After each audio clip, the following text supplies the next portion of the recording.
there's another kind of instinct that you need to be on the lookout for, and this one is a liar.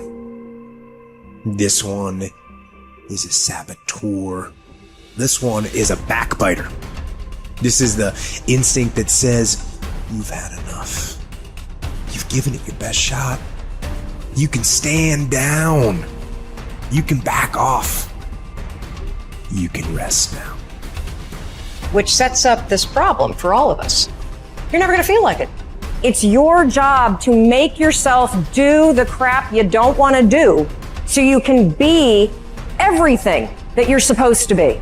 And you're so damn busy waiting to feel like it. And you're never going to. And that's the problem. There are those of you, you're still immature. When your excitement is up, your effort is up. But when your excitement goes down, your effort goes down. For some of you, you're too seasonal. When you're excited, man, you coming to work the first week, the first month, the first 3 months when you got that job, you were excited, and so you was putting forth effort. You on blade. Now you got comfortable, and you're not excited no more. And guess what happened? Your effort has gone down. So do me a favor, get off of that feeling stuff. Get off your excitement. We're not dealing with feelings because feelings go up and down. You don't have to be excited. You made a commitment to that job. Did nobody force you to take that job? You signed your name on the dotted line. And commitment said, I don't care how I feel. I don't care if I'm excited. I don't care if I'm pumped up. I don't care if I'm fired up. You made a commitment. Now it's time to put up. Lazy people do a little work and think they should be winning, but winners work as hard as possible and still worry if they're being lazy. So if you're a winner, you ain't comfortable. Every day I get up and give everything I got to everything I'm a part of simply because this is who I am. Like the only thing I need every day of my life is 86,400 seconds. That's it. Like I don't need some reward. Like the only thing I need is breath in my body and I'm flat out going get it. A person with passion always stands out. The world is so full of average that once you have passion and a sense of energy in your life, it distinguishes you. When you're passionate about something, it isn't reasonable, but you do it anyway. Passion will take you where nothing else will ever take you. It'll give you that decided edge. It'll help you to stand out. When you want to become a diamond, your whole attitude change, your whole mindset, your thinking, your relationships, the decisions that you make, how you spend your time, your energy, all of it changes. See, this is something that you can't be in this business. This business has to be in you. You take advantage of this opportunity. You let everything else go. You eat different. You study different. You practice different. You don't belong at the bottom, and it's time for you to get your butt from down there. It's time for you to stop being comfortable at the bottom. Get your butt up and get to where you're supposed to be. You are a royal priesthood. Get where you belong. Do what you're supposed to do. Live like you're supposed to live.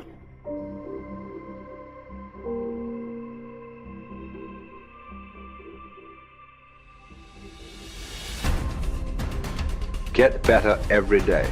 Socrates didn't know much. There wasn't much he held for certain. But he was sure, he said, that we cannot remain as we are. It doesn't matter who you are. It doesn't matter what you've done. Nobody is as good as they could be. Nobody is perfect. Everybody can improve. There are few self-fulfilling prophecies more important or more dangerous than this. If you think you have room to grow, you do, and you will. If you think you're as good as you can be, you're right. You won't get any better. It has been said that Tom Brady, the greatest quarterback in history, the youngest and the oldest to win a Super Bowl, isn't obsessed with winning. That's not what he focuses on. He's obsessed with improving the accuracy of his touchdown passes in the fourth quarter. He's obsessed with getting a little bit faster at releasing the football. He's not willing to stay the same, even though that same is very consistently the best in the league. The process of getting better, that's his drug. That's the dragon he chases. That's how he is able to defy aging and all expectations. The Japanese word for this is kaizen, continual improvement. Always finding something to work on, to make a little progress on. Never being satisfied, always looking to grow. Revolution, transformation, That's what amateurs chase. The pros are after evolution. If the first step is just showing up, committing to doing something each day, then the next step is finding something to focus on getting better at each day. And in this, where cumulative improvement meets compounding returns, we can harness one of the most powerful forces on earth. Think about it. Most people don't even show up. Of the people who do, most don't really push themselves. So to show up and be disciplined about daily improvement. You are the rarest of the rare, and if improvement sounds difficult, how about just making fewer mistakes? This is what Gehrig's manager said about him. The secret to Gehrig's incredible trajectory as an athlete wasn't just his commitment. It was that he never made the same mistake twice. The guy who began his career blowing at least one play per inning improved to one mistake per game, to one per week, to one per month. To err is human. But to err is each day is to become closer to the divine. We not only hold ourselves to a standard, but we ratchet the standard up as we go. Just as with weight training, what we're lifting should be steadily increasing with each subsequent workout. Our unwillingness to be satisfied with our performance, to be done with our progress, is what keeps us from plateauing. It drives us forward. Is it a little discouraging that we never seem to arrive? That our standards rise just out of reach of our abilities? Absolutely not. We move the goalpost so the game doesn't get boring, and more important, so it never ends. Ultimately, this brings us more pleasure and more satisfaction. We reach heights we'd never have been able to see otherwise. Do you want to be rotting or ripening? Are you getting better? Because if you're not, then you're probably getting worse. Anyone, whether they're a professional athlete or a house cleaner, can get better at their job. You can get better at being a person, a citizen, a son or a daughter. You can get better at how you think, how you focus, what you think about. Just as one person delights in improving his farm and another his horse, Epictetus would say, riffing as it happens on Socrates, so I delight in attending to my improvement day by day. He said this as a man who clawed his way out of slavery. He said this from exile. He said this as one of the wisest men in the ancient world. And still, he was focused on how he could get better every day, in every way. One can imagine that for Epictetus, this discipline would have been extremely helpful in those dark times, because it gave him something to focus on, something only he controlled, not his master, not society, not his station in life. But this discipline is also helpful in the good times too, preventing one from getting too cocky or complacent.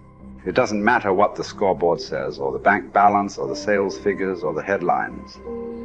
You know whether you're getting better or worse, whether you're making progress day to day.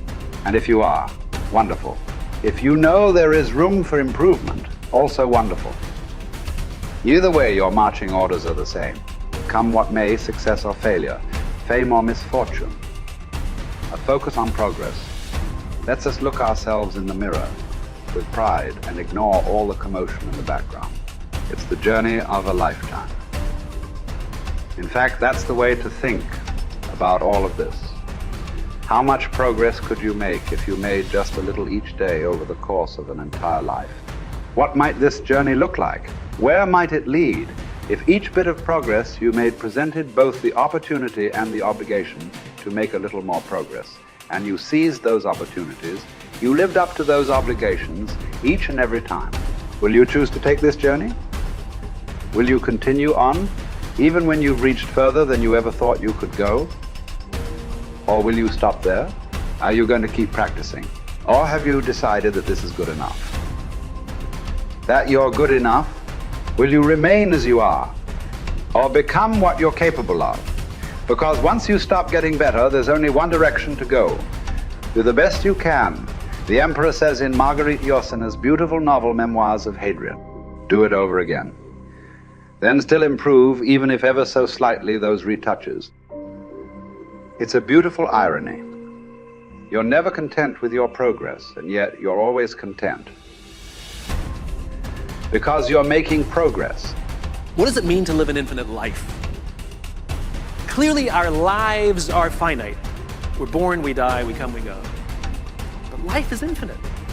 The game of life will continue with us or without us. Which means every single one of us has a choice. We don't get to choose the nature of the game. Life is infinite. We don't even get to choose if we want to play in the game or not. Once you're born, you're in it. We get one choice. Do you want to play with a finite mindset, or do you want to play with an infinite mindset?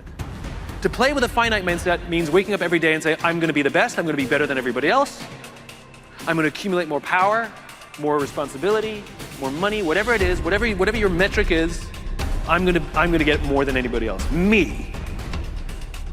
And when you die, you take none of it with you. Or we can choose to live our lives with an infinite mindset, which means I'm going to leave this world, this school, in better shape than I found it. It means I'm going to devote my life to see that those around me rise. And we know that we're living with an infinite mindset because our obsession is seeing that we have an impact on the lives of the people around us.